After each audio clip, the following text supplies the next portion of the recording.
So hello there. एक और question है जो रिसेंटली आज पेपर हुआ है। ये क्वेश्चन उसके बाद थर्ड लास्ट इजी क्वेश्चन है। फिर उसके बाद सारे क्वेश्चन रिलेटेड टफ है। तो लेकिन इसमें एक अच्छा कॉन्सेप्ट है, इसे हम समझ सकते हैं। इसमें जो रेफरेंस हमें गिवन है वो थोड़ा सा अनयूजुअल है, जो कि हम नेचुरली नॉर्मली फेस नहीं करते। तो कैसे स्टार्ट कर सकते हैं, इस पर बात करते हैं। ठीक है। तो जो पहला टर्म है वो x1 के इक्वल है। और जो दूसरा टर्म है वो x2 again so on so fourth आएगा। और वो उसके साइन से डिफाइन आ रहा है, राइट। तो अगर हम थोड़ा समझने की कोशिश करें तो कैसे हो रहा है। जो x2 आएगा वो sin 1 आएगा। और जो x3 आएगा वो क्या आएगा, साइन ऑफ sin 1 आएगा, ऐसा कुछ आएगा, राइट। तो ये कॉन्ट्रास्ट डिमिनिश होता चला जा रहा है, इतना मेरे को समझ आ रहा है। साइन। तो अगर हम एक चीज सोचें, जो x होता है, अगर x पॉजिटिव लेके चल रहे हैं 0 से π/2 के बीच में, राइट, तो ऑफकोर्स ये वही वैल्यू है। और रेडियन मान के चल लो, कोई दिक्कत नहीं है। तो जो x होता है वो sin x से बड़ा होता है।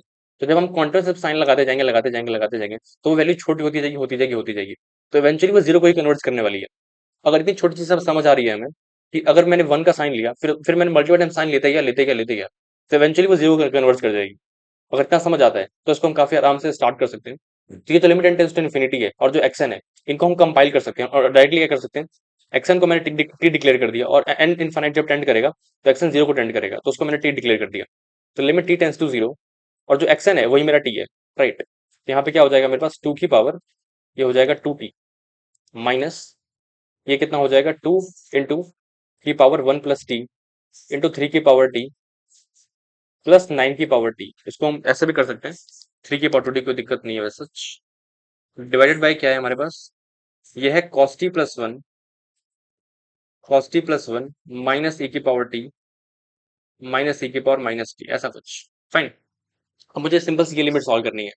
तो जो मेरा पहला ऑब्जर्वेशन था वो यही था कि ये परफेक्ट स्क्वायर लिखा हुआ है ऊपर, तो ये कितना हो जाएगा, 3 की पावर t का स्क्वायर माइनस 2 इंटू 2 की पावर t इंटू 3 की पावर t। ये बस समझाने के पर्सपेक्टिव से है, वैसे तो एक लाइन में लिख सकते हो, कोई दिक्कत की बात नहीं है। तो उसको डायरेक्टली मैंने लिख दिया क्या, 3 की पावर t माइनस 2 की पावर t का स्क्वायर। अब इसको देखते मुझे दिखाई दे रहा था यहाँ पे लॉन स्क्वायर है, तो मैंने ऑफ कोर्स मेरा पहला आइडिया आएगा वो क्या आएगा, मैं ऊपर नीचे टी स्क्वायर से डिवाइड कर दूं, तो वही किया, डिवाइड कर दिया। तो क्या हो जाएगा, cos t+1 माइनस e की power t divided by, I mean t square, divide by t square, just by divided by t square, ये चीज आई। तो यहाँ पे क्या आ जाएगा, limit t tends to zero. Fine. ये चीज आ रही है।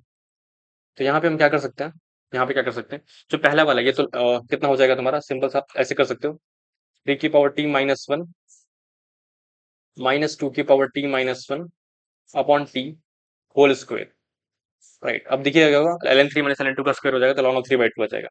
और नीचे लिमिट पहुंचा देते हैं, limit t tends to zero. ये क्या हो जाएगा, ये हमारे पास इस पे मल्टीपल टाइम्स लॉपिटल लगा के सॉल्व कर सकते हैं, कोई दिक्कत नहीं है, क्योंकि डिग्री काफी छोटी है और फंक्शन काफी आराम से डिफरेंशिएट भी हो सकते हैं। तो L'Hôpital will best that particular point, otherwise expansion में यूज कर सकते हैं, क्योंकि ये अभी आसान है। इसके बाद अगर ये स्टेप में डिकोड करके, तो आगे फिर कैलकुलेशन वाइज भी काफी चिल सा मामला है। फाइन। तो ये कितना हो जाएगा, ln ऑफ 3/2 का स्क्वायर डिवाइडेड बाय, यहाँ पे मल्टीपल टाइम लॉपिटल लगाया, तो पहली बार लगाएंगे तो क्या आ जाएगा, minus sine t minus e की पावर t प्लस e की पावर-t। फाइन। अपॉन 2t, और limit t tends to zero, ये चीज है। अब एक और बार लॉपिटल लगाएंगे तो क्या हो जाएगा, ये हो जाएगा ln square 3/2 divided by limit t tends to zero divided by minus cos t minus e की पावर t माइनस e की पावर-t डिवाइडेड ओवर 2। फाइन। तो ये क्या हो जाएगा, ln square 3/2 divided bye, that would be -3/2। Fine. That would be -3/2। so that would be -2/3 ln square 3/2। Fine. तो यहाँ से आराम से कंपेयर कर सकते हैं, क्योंकि स्क्वायर फंक्शन है तो दिक्कत नहीं पड़ेगी, तो उल्टा भी कर सकते हो। That would be -2/3 ln square 2/3। Fine. ये क्या हो जाएगा, जो ए है वो तुम्हारा 2/3 आ जाएगा। फाइन। ए जो है वो 2/3 आ जाएगा, जो ए है वो तुम्हारा कितना आ जाएगा, 2/3 आ जाएगा। फाइन। तो 3 2 आ जाएगा। फाइन। तो ये वाला पार्ट ऐसे कर सकते थे। Thank you.